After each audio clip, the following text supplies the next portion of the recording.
over Congress Party's Lok Sabha manifesto continues to explode. Congress Party and Prime Minister Modi are engaged in a heated war of words over the Congress's manifesto.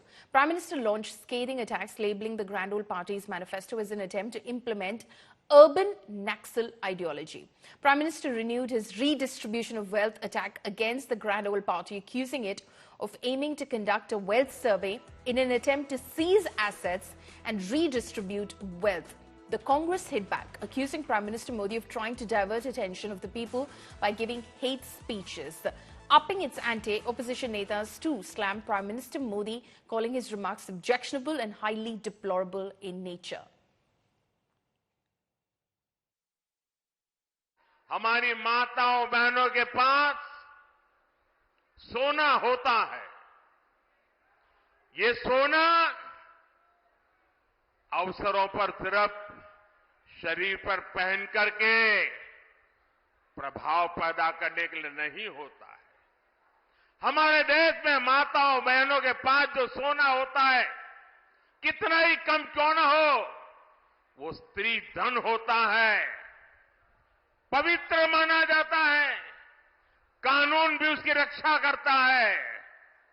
अब इनकी नजर कानून बदलकर हमारी माताओं बहनों की संपत्ति छीनने का भी खेल खेला जा रहा है। उनका मंगलसूत्र, उस पर उन लोगों की नजर है। भारत के खिलाफ ये इंडिया अलायंस वाले कितनी नफरत से भरे हुए हैं, ये इनके मैनिफेस्टो में भी नजर आता है। कांग्रेस के मैनिफेस्टो में तो बंटवारे की गुनहगार मुस्लिम लीग की छाप नजर आती है। उन्होंने अपने मैनिफेस्टो में लिखा है, जिस पोखरण की धरती ने भारत को परमाणु शक्ति से संपन्न किया, अब इंडिया अलायंस का कहना है कि हम भारत के परमाणु हथियार नष्ट कर देंगे, दरिया में डुबो देंगे। मैं जरा कांग्रेस को पूछना चाहता हूं, आपके ये साथी, ये आपके इंडिया अलायंस के साथी किसके इशारे पर काम कर रहे हैं? ये कैसा गठबंधन है जो भारत को शक्तिहीन करना चाहता है?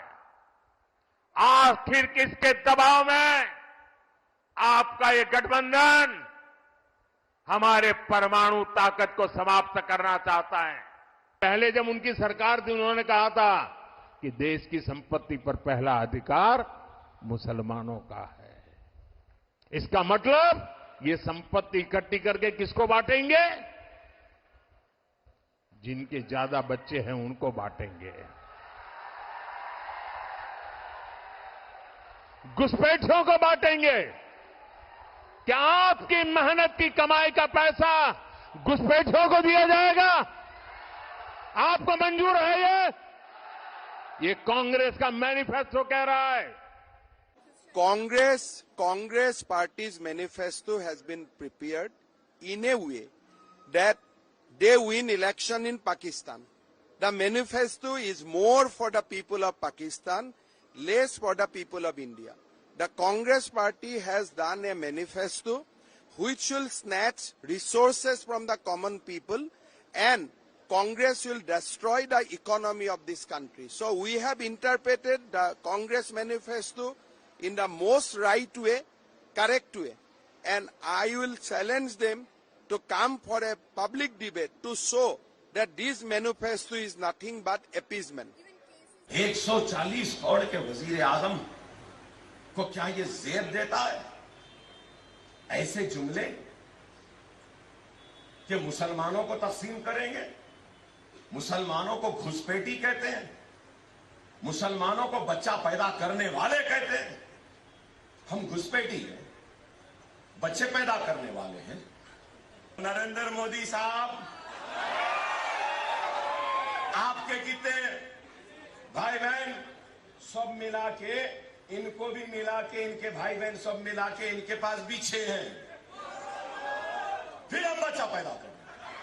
हम घुसपैठी नहीं हैं, हम इस मुल्क के बाशिंदे हैं। ये मुल्क हमारा था, हमारा है, हमारा रहेगा। ओवैसी ब्रदर्स और सारे लोगों को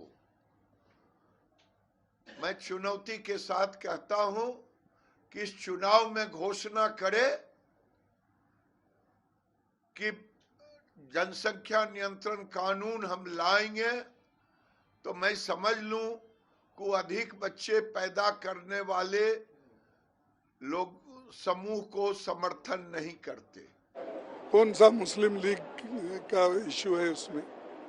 सबको, सब महिला को 1-1 लाख रुपए सालाना देना, ये मुस्लिम लीग का है प्रोग्राम? युवाओं को नौकरी देना, ट्रेनिंग देना और उनको 1 लाख रुपए ट्रेनिंग के लिए देना, ये मुस्लिम लीग का है? बोलो आप कौन सा मुस्लिम लीग का है?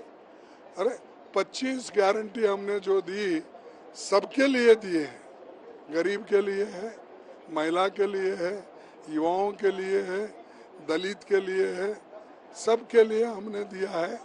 और जो चीजें सबको मिलते हैं वो हर एक को मिलता है। I find that most unfortunate. A prime minister should be prime minister for the whole nation, not only for one segment of the population. And I have to say, we all acknowledge once the electorate has made you prime minister, you are prime minister for all. You should earn and maintain the respect of all. How can you betray the respect of those who don't think like this, as well as this entire segment that happens to be in the category that you seem to have contempt for?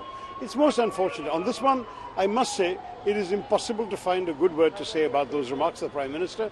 क्या हिंदू संस्कार उनको समझ में आए हैं? क्या वो जानकारी से बोल रहे हैं? एक महिला का तो ये मंगलसूत्र बांधे तो वो फांसी का फंदा बन गए, और आप कह रहे हैं कि हिंदू महिला इतनी अबला है? देश के प्रधानमंत्री ऐसे कैसे बोल दिए? एक हिंदू महिला की मंगलसूत्र की मान सम्मान नहीं दे सकते हैं? इतनी अपमान हुई हमारी, इतनी लाखों महिलाओं की अपमान हुई है इस देश भर में, और ये क्या नफरत को नहीं फैला रहे हैं? He speaks as though a communal bigot speech. It's not befitting the Prime Minister of India.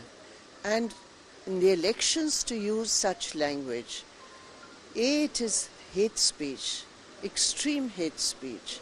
You are targeting a community and you are trying to mobilize votes on the basis of targeting and hatred of a community. I have filed a police complaint, and it is really shocking that the police station refused to accept the complaint.